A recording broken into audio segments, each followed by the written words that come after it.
Good afternoon and happy Workers' Day, and it's safe to say happy new month too to our viewers at home. Thank you for joining us today on the Polity. I am Messi Babajide, and of course for today on the Polity we'll be talking about the 10th National Assembly. Not just that, of course the heated argument right now is the Sudan conflict. But then before we get into that, we would like to brief you on the 10th National Assembly, and we'll be talking about zoning and inclusion of leadership. And of course with me today in the studio is Mr. Richard Oriri, a journalist. Welcome to the studio. It's my pleasure. Yeah. Happy Workers' Day. Same to you. Speaking about Workers' Day, what's your general overview about what has been the Nigerian Labour Congress and what they've been up to right now? Do you think it's been fair to Nigerian workers? It's not been fair to Nigerian workers. We've discussed that in some hours ago. Okay. Nigerian workers, they have not been fairly treated, especially by the present administration. They first come up with 30% minimum wage, now what we are seeing is 40% minimum wage, and none has been implemented.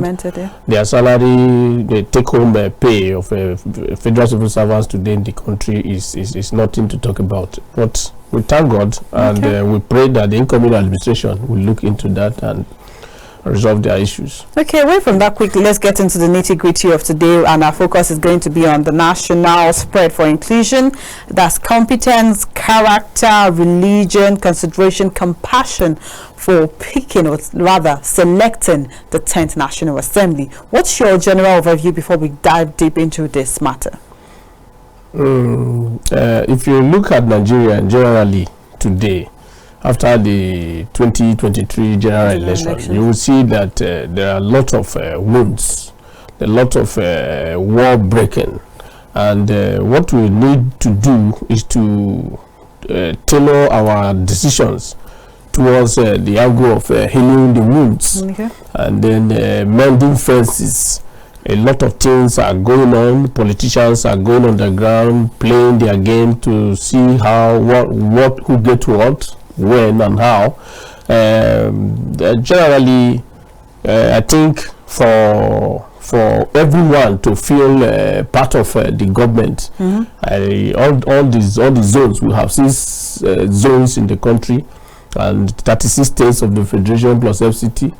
I think everyone have to be carried along. Democracy is all about inclusion.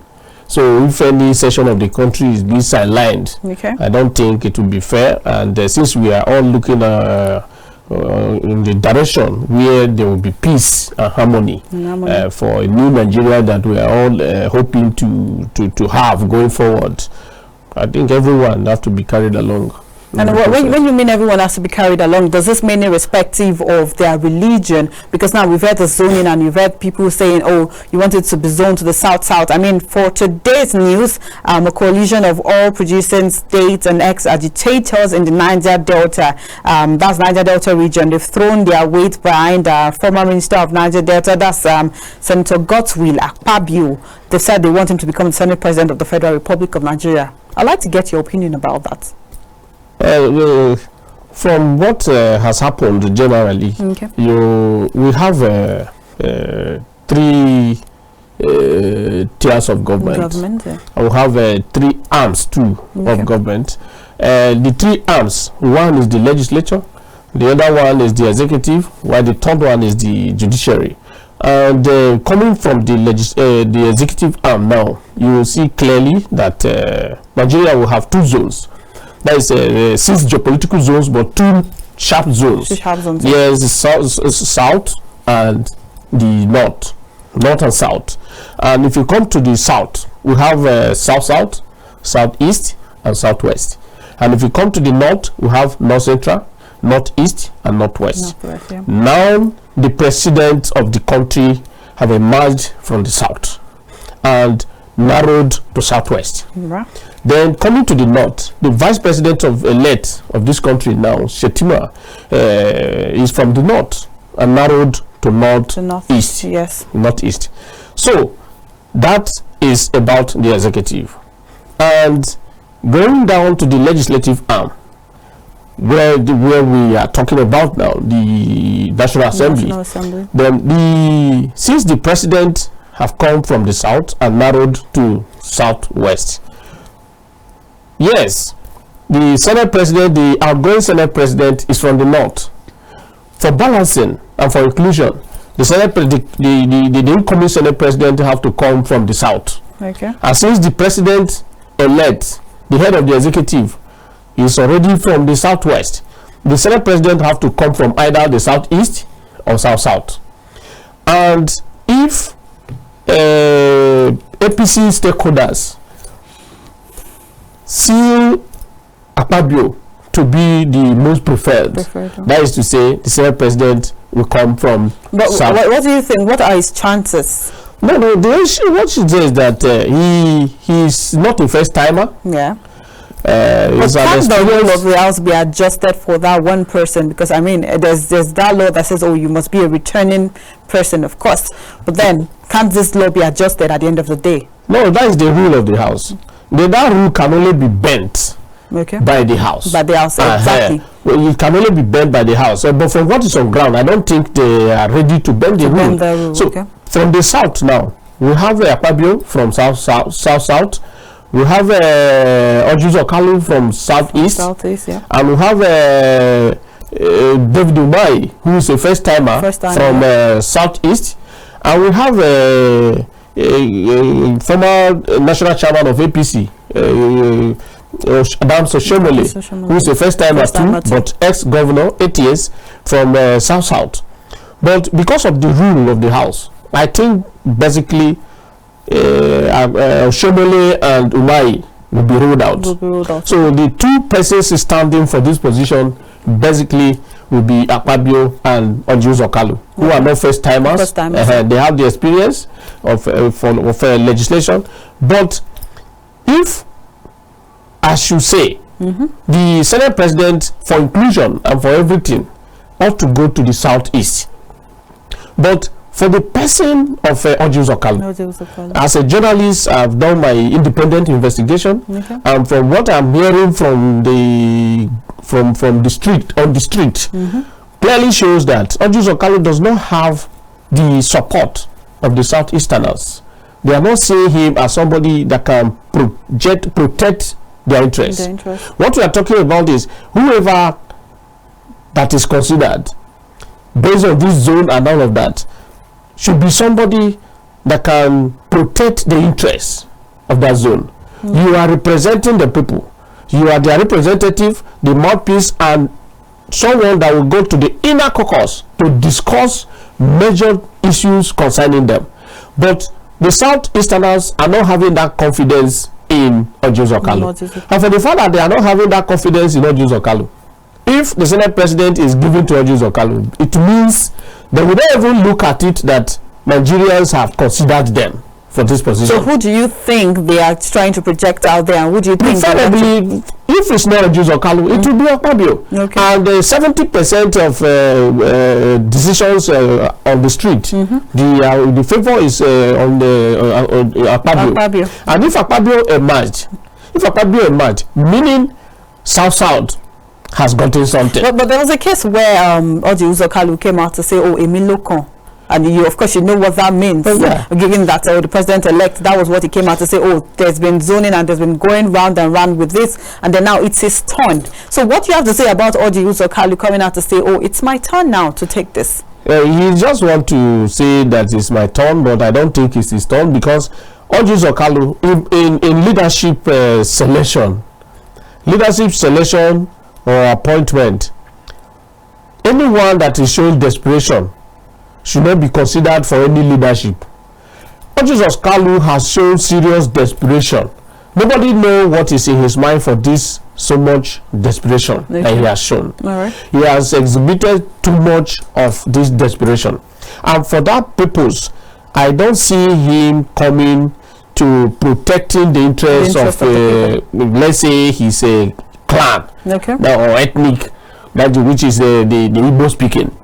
For that reason, Akpabio has shown maturity, and Akpabio is not someone that has done anything contrary to the interests of the Southeasterners in the past that I've seen. For that, the Southeast and South, they behave as like one. They are one. if not because of this regional issue that they are saying zone. I like the fact that you've been mentioning zone, ethnic, this and that, but in all of this you've not mentioned competency. Speaking of competency, we'll have to take in terms of competency. In terms of competency, Orji Okalu have been governor. Yeah, and he spent 8 years. Akpabio equally have been governor of his state, Akwa Ibom, and he spent 8 years. The two of them, this is the second time they are coming to the National Assembly as senators. Yes. So the both of them have that competency. If you come to business angle, Orji Okalu have done extremely well in the private sector. Akpabio equally too has done extremely well in the private sector. That be more but the rule of the House, leadership of the National Assembly, like position of Senate President, demands maturity. Okay. It demands maturity, and if you want to talk of maturity, low temperament, Akpabio has it, but Orji doesn't have that. Orji has a low temperament, and the way and manner he approach issues all the time doesn't show clearly that Orji can really protect the interests of Nigerians and do things in the way and manner that Nigerians would like. Okay, all right. I like the fact that you said protecting the image, the interest of Nigerians. And now let's move to the 9th Assembly. There's been rumors, of course, that they're just rubber stamps.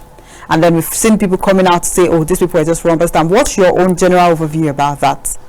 The 9th Assembly, I can say yes, and to some extent, they have shown to Nigerians that some of them, not majority of them, are rubber stamp. Okay. And if you see by the selection of the National Assembly leadership, you see clearly that the party in power always want the leadership of the House to come from their own political party. Okay. That is to say, because policies are made from legislation.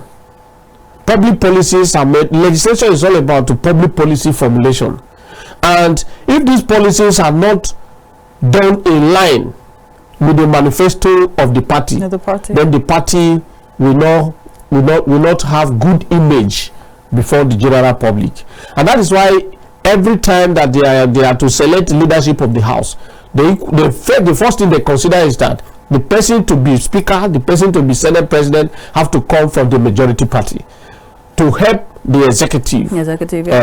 So for that reason, the 9th Assembly, to some extent, especially about two times that Femi Gbajabiamila was not presiding. The deputy speaker of the House was the one presiding. That is Wase. Wase has presided over the House plenary that I watched. There was one that he presided over about this Electoral Act Amendment Bill, and the other one was a Petroleum Industry Bill, because he wants to serve the interests of his political party and the interests of the executive. He was not even giving his other members of the House, who are his colleagues, who elected him deputy speaker, to even have their voice in the House. Before they make any comment, he has already passed the bill. I like the fact that you brought it from that particular angle you brought it from now. And now let's say, okay, God's will, Akpabio wins. We're assuming he wins. Don't you think this party issue you just mentioned is still going to probably cage him and not making him to probably be free-willed and do what he's supposed to do, but rather obey his party and say, oh, there are people you do not want to. Is he going to be dependent of these people at the end of the day if he gets there? That is a problem generally in the country. Okay. If you go to the advanced countries of the world, once election finishes, what is in the mind of every elected official is governance. Governance, yes. And if what is in your mind is governance, you are not supposed to place the interests of your party above national interests. National interest should be placed above every other interest. And that is one of the reasons they were elected in the first instance, to go and legislate on behalf of the people. But for maturity, I think Akpabio is matured. And even if Akpabio will show that, yes, I'm supporting my party, he will not show it clearly, arrogantly. But this is not about showing it clearly or arrogantly. This is about working. The people want I mentioned the rubber stamp earlier on. Now people want someone that would get there and be able to say, oh yes, you put me in this place, but I should be able to checkmate you. I should be able to review things before we sign into, be irrespective of the fact that, oh, I'm from this party or you are my kinsman. What is there is that it requires maturity for you as the leader of the House, either Senate President or Speaker of the House of Representatives, to have the maturity to convincing the President, who is the head of the executive, on why this bill shouldn't go, or why this should be like this, or why that should be like this. Because the both of them, what they're after is Nigeria's interest, not their personal interest. So we need someone who have that maturity, who have that negotiation skill to be in place, in position as a Senate President or Speaker that can negotiate with the head of the executive at every point in time, and why this will favor the country more, why this will not favor the country more, and for this reason, this is how I think this should go. Akpabio have that maturity and that mental capacity. Okay, now we've spoken for the south, and now let's move to the north. Let's take the zoning away. If it were to be routed to the north, let's say, okay, for instance, someone from the north is vying. Of course, people from the north are still vying, irrespective of the zoning thing. Who do you think would be competent enough for this? For the Senate President? Yeah, for the Senate President. Clearly, there are too many senators from the north who have the capacity to lead Nigeria upper house. That is the house of the Senate House as leader. So don't you think we should consider them irrespective of their zone or religion, ethnic, or something? Already, the issue of zoning. The issue of zoning now is not in the constitution. But we are doing that because we know our background. We know what has binded us together as a country. Everybody wants fair. Yes. So since democracy requires inclusion, before you have a true democracy, you must allow everyone to be part of the system. And for that purpose, some ethnic nationalities have to be considered. Religion have to be considered. Even if you are not pronouncing it inwardly, you should have it in mind that this is how it will go, that majority will be happy with this. And there's a way you will tailor it that majority will not take it with you, and that will cause a lot of argument in the minds of everybody, and that will not be good. And once that is happening, we will not have a good foundation for governance to take place. So for that reason, now that it has shown clearly that the Senate President is going to South, we have 4 principal offices left. Since President has been elected from the South, Vice President has been elected from the North, and in the North, the Vice President is from the Northeast. In the West, in the South, President from the Southwest. So, coming to this leadership of the House of Representatives, which is the Speaker now will have to go to Northwest.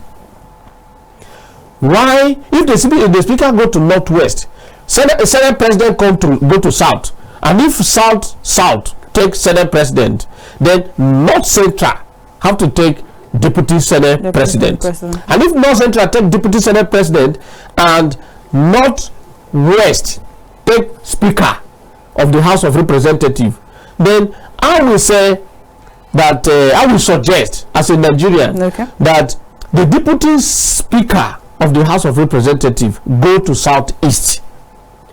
And if you look at all of these people that have ventilated their interests to lead the 10th National Assembly for the speakership position, if you look at them, Wase is the current Deputy Speaker of the House of Representatives, and he is from Plateau State, North Central. If Deputy Senate President come from North Central, he will automatically be knocked out for inclusion and for transparency. So then, if you come to the other person, Tajuddin, we have another person called Tajuddin Abbas. Tajuddin Abbas is so competent. He is from Northwest, from Kaduna State, from Zaria to be precise. Okay. He's so competent. He has PhD, and he's not someone that if you go to the National Assembly now and check his name, there is no plenary that you will not see Tajuddin Abbas in the House. There are some of these people that are agitating, ventilating their interest now to lead this current the 10th National Assembly as a speaker, that have not attended plenary twice a year. Many of them, they are among the people contesting for this position. They have not attended plenary even for once a year. Tajuddin Abbas have 93 bills to his name. And out of these 93 bills to his name, he has 21 passed already by the assented to by the president, and they are now an act of the National Assembly. So then, out of these, about 73 pending for assent, presidential assent. Yes. But he has contributed a lot to the development and growth of this country. Almost all the federal medical centers across Nigeria, even the one in my state, Federal Medical Center, Makodi, Benue State. It was a bill sponsored by Honorable Tajuddin Abbas that made Federal Medical Center, Makodi, to be in place today. Even the one in Abakaliki, Ebonyi State. Too many places, over 20-something federal medical centers are his personal bills across Nigeria. That is to say, he's someone who thinks about the welfare of every Nigerian. Okay, now Wase, who is the current deputy speaker of the House of Representatives, if you think backward, you see Wase have not shown leadership capacity. Qualities. When during the time of NSAS, there was a House of Representative member from Oyo State. His name is Shina Pella. Shina Pella, yeah. Shina Pella wanted to raise an order on the floor of the House. Wase, who was presiding, shut him down. That is to say, the entire constituency that Shina Pella came from was shut down on the floor of the National Assembly. Is that how a leader should behave? No, he has no temperament. He has no temperament for leadership. The Wase. He's from North Central, from Plateau State. Then if you talk about the other Betera is from Borno State, where the current vice president come from. Yes, the current National Assembly, the vice president Yemi Osinbajo is from Lagos State. Yes, Speaker of the House of Representatives is from Lagos State. Yes, but that happened when Nigeria was not in this state that we are today. What state is Nigeria in right now? The state we are now today, the country, is so dicey. After this 2023 general election, we have a lot of wounds to heal. If you listen, if you put your ears down, you will see that every part of the country very calm, very cold. So what we need to do now is to do things in a way that those who are aggrieved will feel sense of belonging again. Still see the country as their country. But do you even actually think this zoning would actually be enough to pacify people, given that we still have, of course, cases in court where they've not even sorted out any of this issue? So peradventure, let's say for instance, Peter Obi wins the election, then what's going to happen to the 10th National Assembly?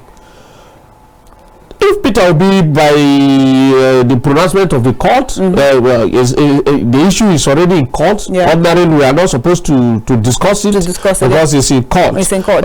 So we cannot empty what the court is saying. What I'm trying to bring up from this is, okay, yes, zoning is fine because yes, the president-elect is from the south, the vice presidential elect is from the north, and then now the zoning is supposed to come from the south because we've tabled it, and then that is the way it should go. But then shouldn't all this be based on competence and then inclusion? And then we do not even have women. Okay, we have a woman that came out as of last month, I think as of 3rd of last month, to say, oh yes, she wants to run for this speaker. Yes. So now Princess Miriam. So don't you think this should be on competence, not zoning? Because yes, if you look at zones, if you look at all the political zones, we have people that are competent in all this area. Shouldn't be a battle of competence and not a battle of ethnicity or region or religion or anything. Yes, competency should be the number one thing to consider. Okay. And that is why, you know, in democracy, you cannot shut anyone down from aspiring. Now, the floor is open for whoever want to ventilate his or her interest to contest for the position of speaker, not to come out. It is open, and it's clear now from the leadership that the speakership position is to the north. So if it is clear like that, everyone who is in the house from the north, who is an elected member of the House of Representatives now from the north, and not just elected member who have the experience, second timer, third timer, can come out to contest. And even if they attend, like now we have about 6 of them or about 7 of them who are contested, from among these people we select the most competent person, and from the fillers on the street, even from among the elected members, even old members that some of us journalists have engaged them, we have engaged them, asked them questions to tell us among these people who is the best. They will, out of 10, 8 will tell you that Tajuddin Abbas have the mental capacity to lead the 10th National Assembly as speaker. And maturity, he has it. Humility, he has it. And he's not just, he's a teacher. He's a PhD holder, and he has not been in the, he went to the house, he has not been in the house just to say, I am in the house representing my people. He has been contributing immensely. He knows the rudiment of legislation. So those are things we need to consider before selecting anybody that will lead the 10th National Assembly as speaker. And all of us will have representatives from across our federal constituencies. You have the one who is representing you now. I have the one who is representing me now. Since I don't have the time, the power to go there and select, the person representing me will be the one to vote on my behalf. So all of us will have the task now is in our hand to pressure our House of Representative members, our elected representative members. This is the person you are going to cast my vote for. You understand? So if truly that we really need the 10th National Assembly to perform very well, then all of us, even if we demand calling for meeting of federal constituencies, we can call for federal constituency meeting and invite our elected representative to come before us and say, from among all these people contesting for this position, this is the one we think can lead Nigeria well. Because we are not talking about our constituency again, we are talking about Nigeria as a whole. Because whichever law they are going to make there is to the interest and growth of this country, not to our federal constituency. All right, thank you, Richard, a journalist, for joining us today on the program. We hope we'll see you one more time before the inauguration. That's May 29, of course. Thank you very much for joining us. It's my pleasure. All right, this is where we bring to an end this particular segment. After the break, we'll be joining us Honorable Abdul Rashid, of course, to talk about Sudan conflict, and then we'll take calls from Sudan. Stay with us, don't touch it out.